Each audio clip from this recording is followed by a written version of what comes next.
पीसा हो अम्मा धीरे धीरे हरदी के गांठ हो। पीसा हो अम्मा धीरे धीरे हरदी के गांठ हो।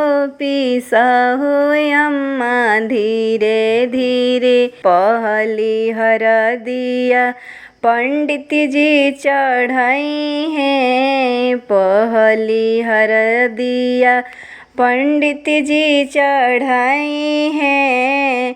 फिर तू लगई है अम्मा, फिर तू लगई है अम्मा पापा जी के साथ हो। पीसा हो अम्मा धीरे धीरे हरदी के गांठ हो। पीसा हो अम्मा धीरे धीरे हरदी के गांठ हो। पीसा हो अम्मा धीरे धीरे हरदी के गांठ हो।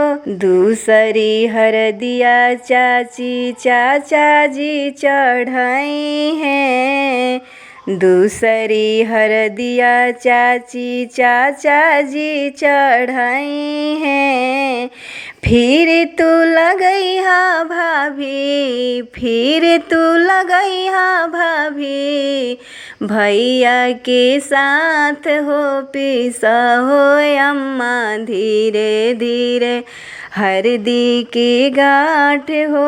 पीसा हो अम्मा धीरे धीरे हरदी की गांठ हो। पीसा हो अम्मा धीरे धीरे तीसरी हरदिया फूआ फूफा जी चढ़ाई हैं। तीसरी हरदिया फूआ फूफा जी चढ़ाई हैं। फिर तू लगई हा दीदी, फिर तू लगई हा दीदी जीजा के साथ हो। पीसा हो अम्मा धीरे धीरे हरदी के गांठ हो। पीसा हो अम्मा धीरे धीरे हरदी के गांठ हो। पीसा हो अम्मा धीरे धीरे